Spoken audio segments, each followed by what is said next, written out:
আপনারা আপনার ক্লিয়ারেন্স দেন। ট্রেডিশনালি এটাই হয়েছে।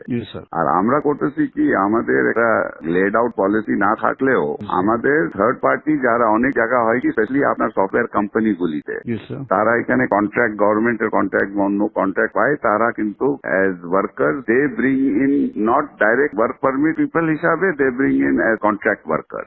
তো একটা কোম্পানি আপনার সাথে বোধহয় দেখা করেছিল, আপনি টাইম দিলে she will meet you again. ওটা আবার আপনি বলেছিলেন আমরা রিভিউ করে পাঠাইতে, আমি হোম মিনিস্টারকে বলে আপনাদের কাছে রিভিউতে পাঠাই দিয়েছিলাম। ওটা আপনারা আবার না করে দিয়েছেন।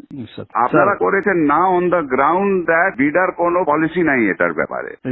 ওটা তো আপনাদের দেখার ব্যাপার না। পলিসি আমার আছে কি না, that is not you see whether the security clearance আছে কিনা, whether they are security or not secure, ওটা তো আমার আমি হোম মিনিস্ট্রির সাথে বিডা বুঝবে। স্যার ঠিক আছে স্যার। স্যার আমি দু একটা আসলে একটু আপনাকে বলি, যে লোকটা ভাড়া দেখাচ্ছে 30,000 টাকা বা সে 3 লাখ টাকার বাসায় থাকতেছে, so he is not paying tax because he is paying 30,000 টাকা হাউস রেন্ট। 2,30,000 টাকা যে বাকি যে 3 লাখ টাকা যে বাসা থাকতেছে, যেটার জন্য এডিশনালি সরকারকে পে করার কথা, সে তো সেটা করছে না স্যার। তো এটা দেখার দায়িত্বটা কার? যে লোক, হ্যাঁ স্যার, এখন যে লোকের বেতন হচ্ছে অরিজিনালি 10 লাখ টাকা, সে দেখাচ্ছে 2 লাখ টাকা, বাকি 8 লাখ টাকার উপর ট্যাক্স রাখি দিচ্ছে। এটা দেখার দায়িত্বটা হলো এনবিআর। এনবিআর ধরবে, এনবিআর তো ধরতেছে। এটা তো এনবিআর যে ইন্টেলিজেন্স আছে তারা ধরতেছে। না ধরছে, অনেকগুলিকে ধরেছে, অনেকগুলিকে ধরছে, এয়ারপোর্টে আমরা আটকাই দিতেছি। স্যার যে লোক আগে আসে সে 8 লাখ টাকা বেতনে ছিল, এখন সে 2 লাখ টাকা বেতনে এখানে চাকরি করতেছে। তো বিদেশিরা এত দেশপ্রেমিক তো হয়ে যায় না যে আমার দেশে 8 লাখ টাকা বেতন ছিল 2 লাখ টাকা কাজ করবে। সুতরাং আমাদেরকে তো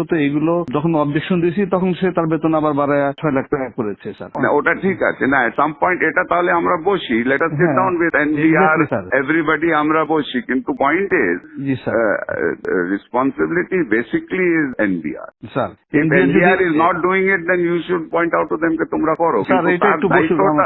ওর দায়িত্বটা আপনি আপনার ঘাড়ের উপরে তো নিতে পারেন না। আমরা না করতে পারলে ভালো চলছে স্যার।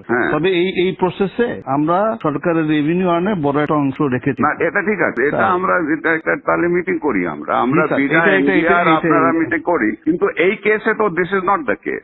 এই কেসে স্যার একটা কোম্পানি যখন একটা লোক আনে, তখন তার একটা বেতন ধরে যে তার এত টাকা বেতন, এত টাকা করবে, সেই হিসাবে যদি আবার থার্ড পার্টিকে দিয়ে দেয়, তাহলে এটাকে বিডিআই একটা পলিসিতে আমাদের দিয়ে দিই যে না, এটা করলে সে 2,000 টাকা। আমাকে সিকিউরিটি ক্লিয়ারেন্স দিবেন। আপনি এখন যদি পলিসি ম্যাটারে যদি NSI is going to say you have to declare policy to me, then it is going to be very difficult. Sir এটা একটু বলা উচিত স্যার। তাহলে আমরা সিকিউরিটি ক্লিয়ারেন্সটা তাকে, সে যে বিদেশ থেকে যখন আসবে, তাকে সিকিউরিটি ক্লিয়ারেন্সটা তাহলে আমরা না দিই, আমাদের কাছে না নিল, আমাদের কাজ কমে গেল স্যার। আমরা আপনার এখন যে হোয়াট ইজ ইয়োর টিওআর, আপনার থেকে যে সিকিউরিটি ক্লিয়ারেন্সের জন্য আসে, এতদিন তো এটা তো অনেকদিন থেকে করে আসছে। হোয়াট ইজ ইয়োর আপনার টার্মস অফ রেফারেন্সটা কি? আমরা এটার ভিতর দেখি যে সে সরকারের প্রথম কথা হচ্ছে যে সিকিউরিটি পার্সপেক্টিভ থেকে তার এমনি তার কোনো নিরাপত্তা হুমকি না। 2 নম্বর হচ্ছে যে কোনো ব্ল্যাকলিস্টে আছে কিনা। জি স্যার। 2 নম্বর হচ্ছে ইকোনমিক সিকিউরিটি পার্সপেক্টিভে সে সরকারের ফাঁকি টাকি দিয়ে কোনো জায়গা থেকে সরকারের ক্ষতি করছে কিনা, এটাও আমরা দেখি। এখন আমরা যদি সরকার যদি বলে না এটাও দেখার দরকার নেই, আমরা ক্লিয়ারেন্স করতেও রাজি নেই স্যার। আমাদেরকে অনেক ইম্পর্টেন্ট কাজ আছে। কিন্তু যখন একটা লোক ফাঁকি দিয়ে যার বেতন 10 লাখ টাকা, সে 2 লাখ টাকা বেতন দেখায়, বিদায়ের সাথে হাত মিলায় সে যখন সরকারকে ফাঁকি দিচ্ছে, তখন কেউ না কেউ তো দায়িত্বটা নিতে হবে। না বাট এটা তো আপনার ঠিক আছে, আমি দেখি, আমি প্রিন্সিপাল সেক্রেটারির সাথে কথা বলি। জি স্যার। আমার যতদূর মনে হয় দিস ইজ নট, এতদিন তো ছিল না, এটা তো নতুন, আপনি ডিজি হয়ে এই প্রবলেমটা আসছে। আমি 2009 সাল থেকে এই প্রতিষ্ঠানে আছি।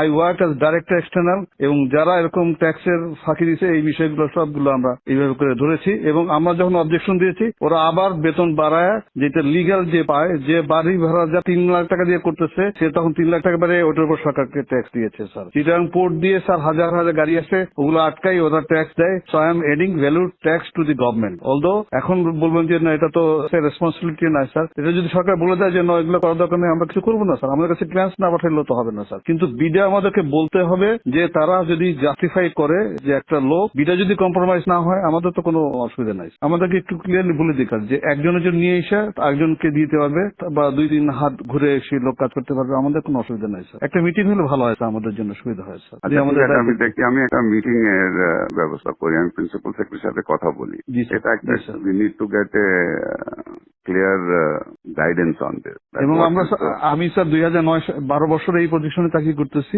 এবং এইভাবে আমরা কিন্তু ক্লিয়ারেন্স মানে যেগুলোতে এরকম হয় না আমি অবজেকশন দিয়ে আসতেছি এবং এই এই এই এই প্রতিষ্ঠানটা একটু ম্যানিপুলেশন বেশি চেষ্টা করতেছে এবং বাট আমরা এরকম কেস খুব রেয়ার পেয়েছি যারা একজনের জন্য নিয়ে এসে আমি নিয়ে আসলাম একজনকে বিদেশ থেকে এসে আবার আর এক কোম্পানিকে দিলাম, এই কেস প্রথম আমরা পেয়েছি। বিডা আমাদেরকে বলে দিক যে এইটাতে কোনো অসুবিধা নাই, আমরা সদস্য দিয়ে দেবো, বিডাও ক্লিয়ারলি বলে না। ঠিক আছে, আমি দেখি। আর আপনাকে একটু জানাইছে BIDA is a compromise organization sir, মানে ন্যাশনাল ইন্টারেস্টে তারা শুনেন, আপনার NBR is also compromised organization. Exactly sir, exactly. Civil aviation is a organized organization. আপনার সব থেকে বড় কম্প্রোমাইজড অর্গানাইজেশন ইজ দুদক। জি স্যার। আচ্ছা, আর আপনার অর্গানাইজেশনও কম্প্রোমাইজড আছে স্যার? এখানে তো আমার বাঙালিরাই আছে স্যার। আপনারও তো কম্প্রোমাইজড আছে। আপনার লোক যখন নিচে যায় ক্লিয়ারেন্সের জন্য, ব্যাংকের যে ডাইরেক্টরের জন্য আপনার থেকে ক্লিয়ারেন্স নেয়, আপনি যে জুনিয়র অফিসারকে আপনার গ্রামে গঞ্জে পাঠান আমার সম্বন্ধে খোঁজ নিতে, তো সেও কম্প্রোমাইজড আছে ওখানে। বাংলাদেশে কোন জায়গা কম্প্রোমাইজ না? সবাই মিলে একটু ভালো করার চেষ্টা করতেছে স্যার। সেটা করেন, কিন্তু ডোন্ট সে দ্যাট কম্প্রোমাইজ আপনার অর্গানাইজেশনটাও is compromise. I can give you examples where your people have gone and to give a clearance certificate how much money they have charged. Sir এটা আছে স্যার, আমি অস্বীকার করছি না স্যার। তাহলে আপনি বলতেন বিডা ইজ কম্প্রোমাইজ, সবাই কম্প্রোমাইজ আছে। আর don't tell me BIDA is compromise, you are also compromise.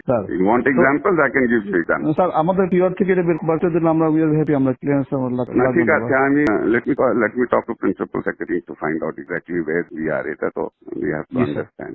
G sir. Sir thank you sir. আসসালামু আলাইকুম স্যার।